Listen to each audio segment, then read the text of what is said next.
Welcome to the Valley Recycling Facility in Frenchville, Maine,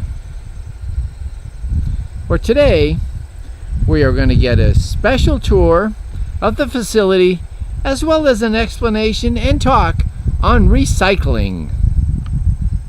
So here we are inside the facility. This is the Valley Recycling Center, and this is inside the main gate at the headquarters office. And here with us is...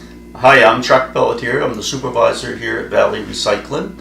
We represent 4 towns that are members of the recycling facility and transfer station: Fort Kent, Madawaska, Frenchville, and Senegat. We started out about 34 or 5 years ago as an incinerator facility where we would take garbage in from 3 towns at the time. I think Senegat was a non-member town. It paid extra anyway. Okay. Now they are a full member. Garbage would come in and get fed into an incinerator and be burned. At the time, the idea was that burner would also heat water as a boiler and would heat the airport. Anyway, it was still cheaper to burn garbage than to the present day NARIF, Northern Aroostook Regional Incinerator Facility, as it was known as back years ago. Yeah. And then converted to Valley Recycling Facility, which it is today in the 4 towns that I mentioned. We have garbage that comes in from other areas, out of the district. If you were to bring garbage to me, Yes. you would be charged 25% more than somebody in a member town because of the cost of running the Correct. facility. Here, this headquarters is the scale house, and where I do all my paperwork as a supervisor here. We are 5 people that work at the facility, including myself. My job is to man the gate here, the scale house, and then do the paperwork and supervise the 4 employees. We have 2 employees upstairs on the transfer floor. It's called a transfer station because garbage comes in and is transferred into, in this case, a trailer with a walk-in floor. So in other words, the trailer is filled, there's a tarp that's rolled over to stop the garbage from going out to the atmosphere, to the environment as it's hauled. Our garbage goes to Courjourno in Green River, New Brunswick. It goes into an authorized landfill. And I'll be honest, before I worked here, I thought, oh my God, we're paying for some back hill like we used to do here. Dump it in the ditch. But I've been to the facility, excuse me.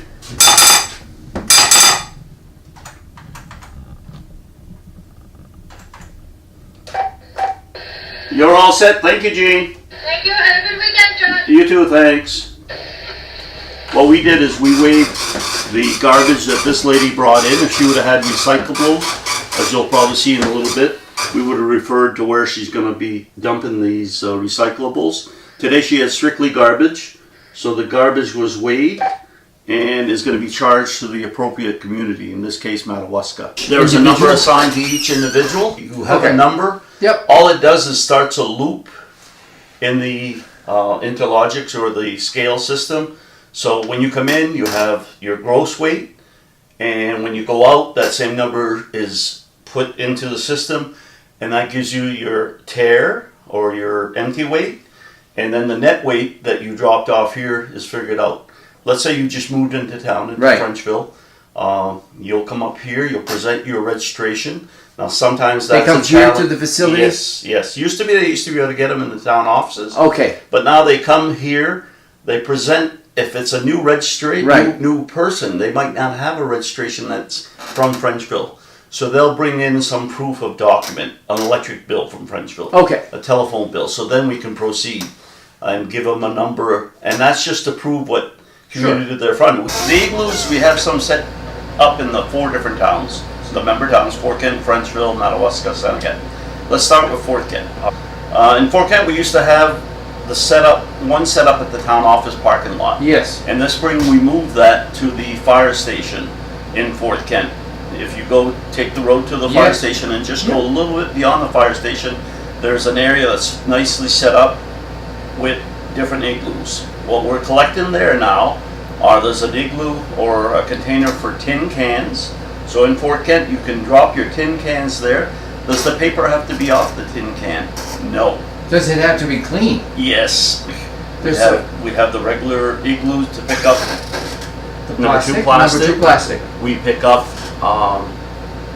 the newsprint and the sorted office white soap Yep. papers. In Fort Kent, you've got the fire station, and we have Rite Aid. Rite Aid. And Are there others in Fort Kent? yes, there is. There is by Steve Daigle's little canteen. Stevie D's. Stevie D's little The canteen. corner of Charette and, Yep. and Market. He has two igloos there Igloos for the there. number two plastics and the paper goods, the newsprint office goods. Then we have Andrew Cairns at the other end of Frenchville going towards St. John. Andrew Karen's got a recycling center yes, there too, yes. and he's got a number of igloos, I believe. Yeah, he's been very active with recycling. So we've got the regular number two plastic and paper He's got- goods. and yes, And he has corrugated cardboard that he has there. He has tin cans, I believe, there. And we have a glass. a glass bin recycling. there too. Yes, it is. All right, I appreciate it. But Yep. yes, we'll take a moment and we'll go visit the inside the plant. Sure. Here you can come in as a homeowner and bring in your TVs, DVRs, VCRs, your computer equipment. That's the printers, the computers themselves, the keyboards, fluorescent bulbs. These things are recycled because, like for fluorescent bulbs, there's mercury in there. So they go to a company that takes and is able to vacuum out the mercury and process it safely. Mercury devices, your thermometers and your old thermostats in your house, the old type had mercury in them, and we don't want that. Mercury, once it goes in the body, it accumulates and is never expelled.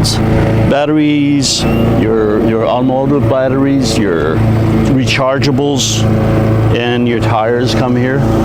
The first one, as you see, is for metals only, and as we discussed in the office, the metals only can be, anything from a washer to a bit of a porch with a metal framing that we can sell as metals.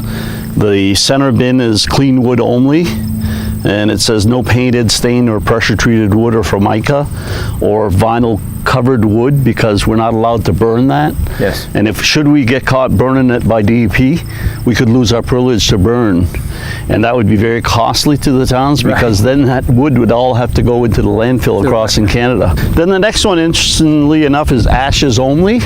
That's so if you have ashes that you out of the wood stove, don't know what to do with them, well, you can bring them here. We prefer that you dump them in this tub because they could be hot. And obviously we don't want to put ashes that are still hot that can cause a fire in the trailer. Yeah, there's the Smiley igloos. And so you've got these here so that somebody that wants to come in and kind of sort their stuff out, they can do that. That's right. We have other behind. You have to the left, if you look between the two transfer station doors, there's where you can drop your tires without rims. So tires without rims. Unfortunately, we have to charge now if you bring a rim tire, because we're getting charged for the weight of the tire. And when we send tires out to BDS, which is the company that gets them, we pay so much a ton. And if we're paying for the rim, we're actually in the $2 a tire. It doesn't cover. Right. So we have to charge now if you're going to bring rims in. If you look to the left, there's a a white tote, and you see propane containers in there. So you take those as well. We take those as well, but they're kept separated for safety reasons, so they can be made, they can be recycled safely. We decided to put a metal tote, and the reason was oftentimes there was a little bit of metal in your load, but people would not walk up to the big tote over there. They throw it in the garbage. They would go in the garbage. So this way here, this is close enough that we can capture some of that metal. So yeah, and we got the tin can tote. So if you come up with a bunch of cans, if they're in a box, you can dump them in there and take the box and put it in our in the cardboard bin. the cardboard bin, which we don't see right now. And to the right of that is a glass jar. Inside the building, Don, if you Now look, you got these huge doors that lead into the building. yeah, and those are 18 feet high, so that our garbage packers and our roll-offs that are on back of trucks, they have this clearance, the ceiling clearance. If you look, the doors are even higher inside. They got like a 20-foot clearance. So now we're on the inside of these large doors, And inside, the first thing that at least I see is waste oil. Yes, used oil only. And that's, like I said earlier, that's what's going to be used to heat the our building. recycle building, yeah. And the box, what we call a Gaylord box that you see on a pallet before it, that's what, that one there is for the computer-related equipment. Goes in there. Once it's full, it'll be stored in the trailer that we saw. Moving right, there are the gates that you're going to be in the transfer station dumping over. The gates are closed there to protect the public. And you see a sign, no ashes, and that's so that, you know, we're trying to not get any hot ashes. Yeah. I mean, I did say that incinerating was a viable source, but we're no longer an incinerator.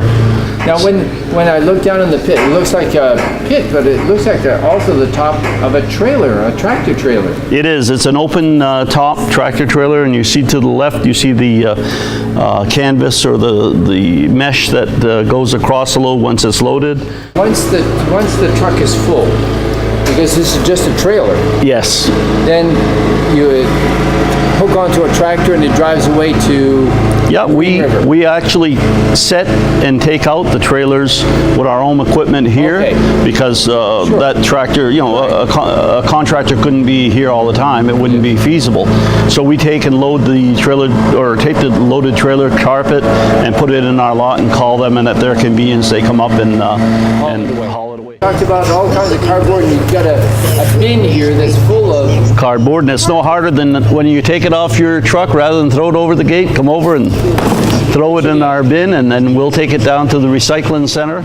Over here to the left, Don, I talked about number 2 plastic coming in, and you said, how do you handle that? Norman Sear, the supervisor here before me, created this, and it's really pretty clever because the plastics, like you said, there are so many different types. They come in, they got to be sorted. So everything gets dumped in here. So they're collecting, what they're doing is the no good plastics and the caps, whatnot, are thrown here. We're experimenting, Don. This is a new recycling product for us. This is what's known as rigid plastics. And I'm told the way to tell if it qualifies as rigid is if it floats. But that's not a very clear definition. I know that I've checked, and I don't believe the truck bed liners are going to be able to fly or go with the rigid, but it's a new product, and I want to make sure that the end user gets what he wants. Well, it's a sorting, baling, and storage building. Yes, Okay, it's the recycle center. If you look to the right, there's an oil pickup tank where I do pick up oil. Recycled oil or used oil. Our recycle oil furnace is up in the air there, the clean burn. As you look going down, the blue baler, that's a horizontal baler. How many pounds? I think it's 55,000. 55,000 $55,000 of pressure. No, of pounds of crushing pressure, Crushing yes. pressure. Yes, so it really, that we're baling the plastics, the rigid plastics, we're rigid baling the cardboard, the paper. We get much more compaction out of this than the ones upstairs. No comparison. Right. Metal cans. We have trailers, non-roadworthy trailers that we bought and attached to the building via the doors, and that creates a bunch of storage for the facility. Starting off on the right here, we have some oil storage. We have a bale of a product we're not sure yet we're trying to market. There's some flat board or like shoebox board, but it's colored and it's got a lot of gloss to it, so we're still dealing with buyers through our MRRA contact. And then the next trailer is our agriculture pesticide and herbicide trailer. Trailer here is where you store your, looks like the good white paper. Yeah, sorted off as white. That's the 41 it was. I said 47 a while ago, but it's 41 plastic 55-gallon drums that made a 1,000-pound bale. 1,025.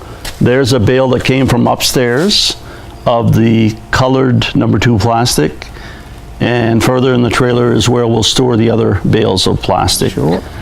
This trailer right now has OCC, old corrugated cardboard bales in it. Typically it would be for newsprint, magazines and newspapers.